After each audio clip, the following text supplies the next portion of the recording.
สติมาปัญญาเกิดเจริญพรออกตนญาติโยมทั้งหลายหับฟังมงคลชีวิตข้อที่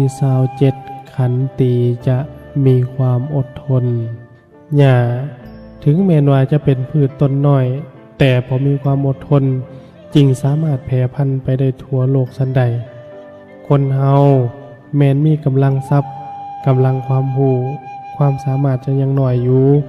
แต่ถ้ามีความอดทนแล้วยอมสามารถฝึกฝนตนเองให้ประสบความสุขและความสำเร็จในชีวิตได้สันนั้นความอดทนคืออย่างความอดทนมาจากคำว่าขันติ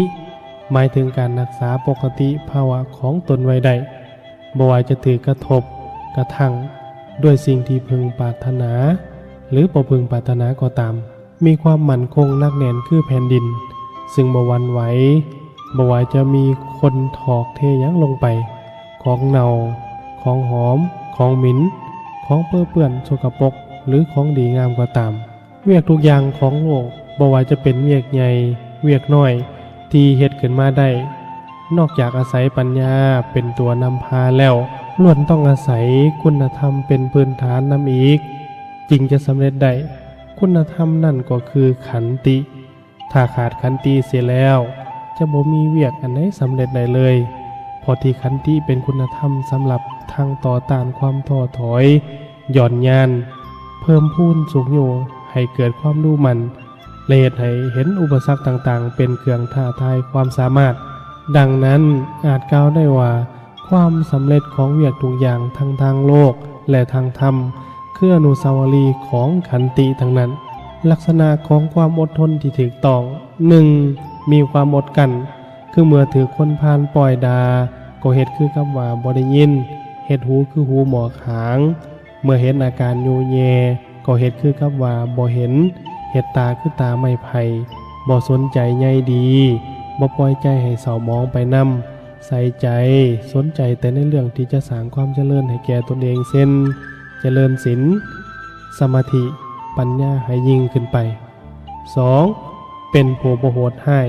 คือสามารถข่มความร้ายไว้ได้บ่ร้ายบ่ทำร้าย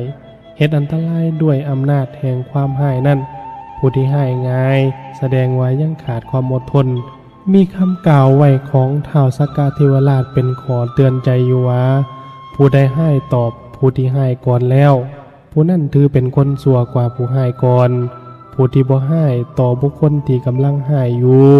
ยอมชื่อว่าเป็นผู้ชนะสงครามที่ชนะได้ยากยิ่ง 3. บ่ปลูกฝังน้ำตาให้แก่ไผคือบ่ก่อทุกข์ให้แก่คนอื่นบ่เฮ็ดให้ผู้อื่นเดือดร้อนหรือเจ็บแค้นใจจนน้ำตาไหลด้วยอำนาจความอยากร้ายของเฮา 4. มีใจเบิกบานแจ่มใสอยู่เป็นประจำคือมีปิติอิ่มเอิบใจอยู่เสมอบ่พยาบาทบ่โทษฟ้าโทษฝนโทษเทวดาโทษวาสนาโศกชะตาหรือโทษภัยทั้งนั้นพยายามอดทนเห็นเวียกทุกอย่างด้วยใจเบิกบานลักษณะของความอดทนนั้นโบราณเพิ่นสอนลูกหลานไว้ว่าอัดหูซ้ายขวาอัดตาสองข้างอัดปากน้ำพร้อมนอนนั่งสบายคนบางคนขี้คร้านเฮ็ดเวียกบางคนขี้คร้านเรียนหนังสือบางคนก่อเกะกะก่อกวนพอมีคนกล่าวตักเตือนก็นั่งอยู่เฉยๆแล้วบอกว่าตนกำลังบำเพ็ญขันติบารมีอย่างนี้เป็นการเข้าใจผิดตีความหมายของขันติผิดไปขันติบ่แม่นการตกอยู่ในสภาพใดก็ทนอยู่อย่างนั้นพวกที่ถูกก็ทนถูกอยู่อย่างนั้นบ่ขนขวายหาอยู่หากินจัดเป็นพวกตายด้านพวกที่บ่ฉลาดก็ทนอยู่กับความบ่ฉลาดไผสอนให้ก็บ่เอาจัดเป็นพวกดื้อด้านพวกที่เฮ็ดแนวบ่ดีเฮ็ดแต่ความชั่วแล้วชั่วอีกไผห้ามก็บ่ฟังจัดเป็นพวกดื้อดึงลักษณะที่สำคัญยิ่งของขันติคือตลอดเวลาที่มีความอดทนอยู่นั่นจะต้องมีใจผ่องใสบ่เศร้าหมองเฮาสรุปลักษณะของขันติโดยย่อได้ดังนี้ 1. อดทนถอนตัวออกหรือหลีกหนีจากความชั่วให้ได้ 2. อดทนสืบต่อเหตุความดีต่อไป 3. อดทนรักษาใจไว้ให้ผ่องใสบ่เศร้าหมองประเภทของความอดทนแบ่งตามเหตุที่มากระทบได้ เป็น4ประเภทคือ 1. อดทนต่อความลำบากยากแค้นเป็นการอดทนต่อธรรมชาติดินฟ้าอากาศความหนาวความร้อนฝนตกแดดออกก็อดทนเฮ็ดเวียกงานเรื่อยไปบ่แม่นคอยท่าแต่เทวดาฟ้าดินหรืออ้างเหตุเหล่านี้แล้วบ่เฮ็ดเวียก 2. อดทนต่อความทุกขเวทนาเป็นการอดทนต่อการเจ็บไข้ได้ป่วยความบ่สบายกายของเฮาเองความปวดความเมื่อยผู้ที่ขาดความอดทนประเภทนี้เวลาป่วยจะต้องควรข้างจมลำพันหงุดหงิดใจหายง่ายผู้ปินปัวพยาบาลเฮ็ดหยังก็บ่ทันใจหรือบ่ถูกใจก่อเครียดง่ายพวกนี้จริงต้องเจ็บป่วยเป็นสองเท่าคือนอกจากจะเจ็บป่วยกายที่เป็นอยู่แล้วยังต้องป่วยใจไปนำอีกด้วยเฮ็ดให้ตัวเองเป็นที่น่าเบื่อหน่ายแก่คนทั้งหลาย 3. อดทนต่อความเจ็บใจเป็นการอดทนต่อความหายความบ่พอใจความคัดใจอันเกิดจากคำเว้าที่บ่ถูกใจกิริยามารยาทที่บ่งามการบีบคั้นทั้งจากผู้บังคับบัญชาและลูกน้องความอายุติธรรมต่างๆในสังคมระบบงานต่างๆที่บ่คล่องตัวคนทั้งหลายในโลกแตกต่างกันหลายโดยอัธยาศัยใจคอโอกาสที่จะได้ดังใจเฮานั้นมีน้อยเต็มทีเพราะฉะนั้นเมื่อเริ่มต้นเข้าสังคมหรือมีหมู่คู่ตั้งแต่2 คนขึ้นไปเฮาต้องเตรียมขันติไว้ต่อต้านความเจ็บใจ 4. อดทนต่ออำนาจกิเลสเป็นการอดทนต่อลมที่น่าฮักน่าใคร่น่าเพลิดเพลินใจอดทนต่อสิ่งที่เฮาอยากเฮ็ดแต่บ่สมควรเฮ็ดเช่นอดทนบ่ไปเที่ยวเล่นการพนันบ่เสพสิ่งเสพติดบ่หาบสินบนบ่ส่อราดบังหลวงบ่ผิดลูกผิดเมียเขาบ่เฮอยศเฮอสั้นบ่บ้าอำนาจบ่ขี้โม้โอ้อวดเป็นต้นการอดทนข้อนี้เฮ็ดได้ยากที่สุดบ่ห่านทานเปรียบไว้ว่าเขาด่าแล้วบ่เครียดว่ายากแล้วเขาหย่องแล้วบ่ยิ้มยากยิ่งกว่ามีเรื่องเล่าเกี่ยวกับพระอรหันตสาวกในพระพุทธศาสนาพระปุณณเถระอยู่มามื้อหนึ่งพระปุณณเถระได้เข้าไปทูลอำลาพระพุทธเจ้าไปเผยแผ่ศาสนายังประเทศสุนาปันตกะพระพุทธเจ้าจึงตรัสถามว่าปุณณะชาวสุนาปันตกะเป็นคนโหดร้ายพวกเขาจะด่าบริพาทเจ้าจะทนไหวบ่พระปุณณเถระจึงกล่าวตอบว่าเขาด่ายังดีกว่าเขาประหารด้วยมือพระพุทธองค์จึงกล่าวต่อไปว่าถ้าเขาตบเขาตีเจ้าเด้พระปุณณะจึงกล่าวตอบพระพุทธองค์ว่าก็ยังดีกว่าเขาประหารด้วยก้อนดินและทอนไม้พระพุทธองค์จึงกล่าวต่อไปว่าถ้าเขาขวางก้อนดินและทอนไม้ใส่เด้พระปุณณเถระจึงกล่าวตอบว่าก็ยังดีกว่าประหารด้วยสาตราพระพุทธเจ้าจึงถามต่อไปว่าถ้าเขาเอามีดแทงเด้พระปุณณเถระจึงกล่าวตอบว่าก็ยังดีกว่าเขาฆ่าให้ตายพระพุทธเจ้าจึงถามต่อไปว่าถ้าเขาฆ่าให้ตายเด้จะเฮ็ดอย่างใดพระพุทธองค์ซักถามจนถึงที่สุดพระเถระจึงตอบว่าข้าพระองค์ก็จะคิดว่าคนชาวสุนาปันตกานี้ดีนักหนาที่ฆ่าเฮาด้วยสตาอาวุธมนุษย์บางจำพวกได้รับทุกขเวทนาเบื่อหน่ายต่อชีวิตอยากตายต้องค้นขวายแสวงหาสตาอาวุธมาทำให้ตัวเองแต่เฮาได้อาวุธนั้นมาเองโดยบ่ต้องเมื่อยแสวงหาเฮาสร้างโชคดีหลายพระพุทธเจ้าได้สดับดังนั้นและทอดพระเนตรเห็นแววตาอันแสดงเจตนาเด็ดเดี่ยวแน่วแน่มั่นคงของพระปุณณเถระก็ทรงเป็นอุทานว่าสาธุ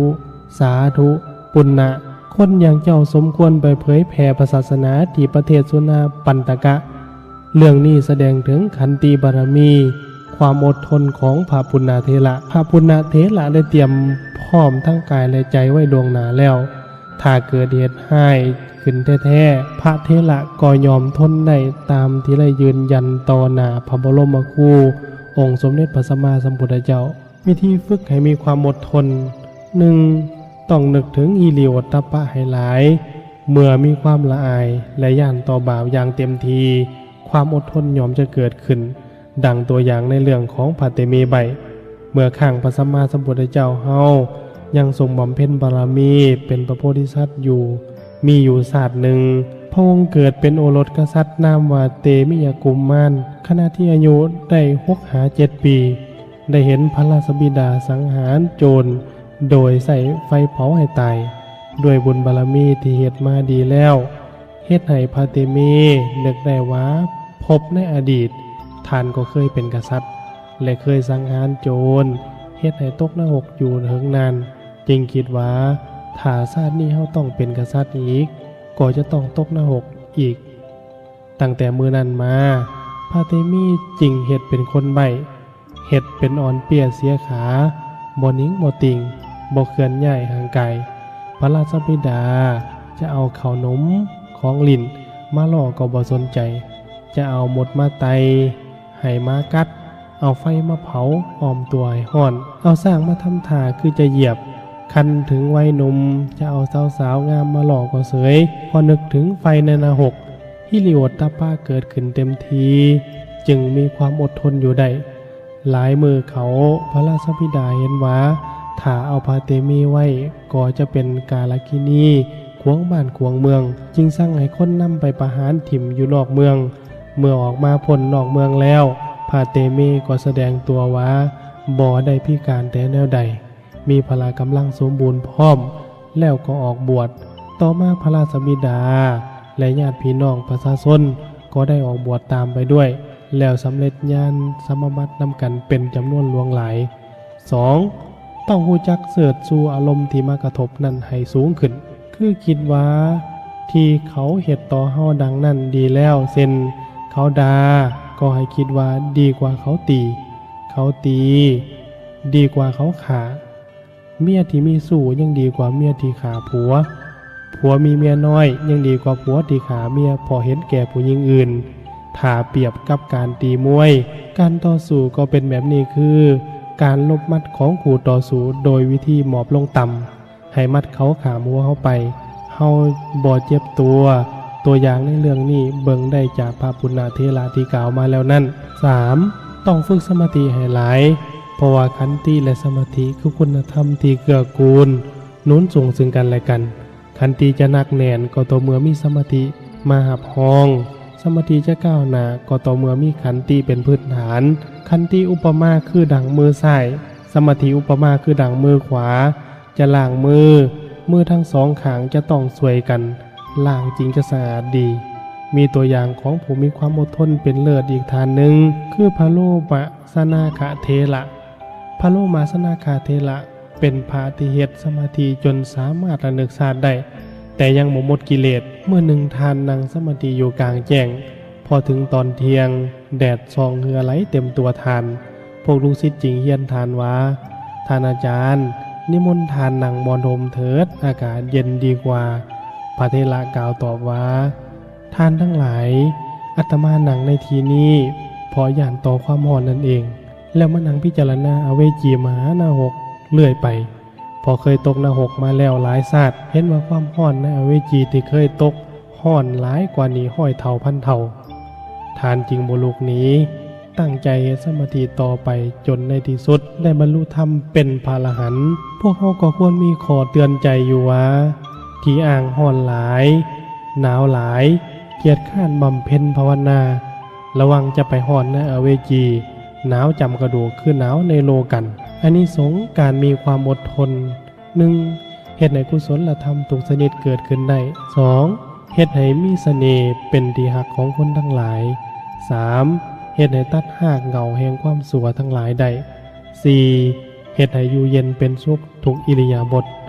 5. ชื่อว่าได้เครื่องประดับอันประเสริฐของนักปราชญ์ 6. เฮ็ดให้ศีลและสมาธิตั้งมั่น 7. เฮ็ดให้ได้พรหมวิหารได้ง่าย 8. เฮ็ดให้บรรลุมรรคผลนิพพานได้ง่ายบุคคลอดทนต่อคำของผู้สูงกว่าเพราะความย้านอดทนถอยคำของผู้เสมอกันได้เพราะเหตุแห่งความแข็งดีส่วนผู้ใดในโลกนี้อดทนต่อคำของคนชั่วกว่าได้สัตบุรุษทั้งหลายกล่าวว่าความอดทนนั้นสูงสุด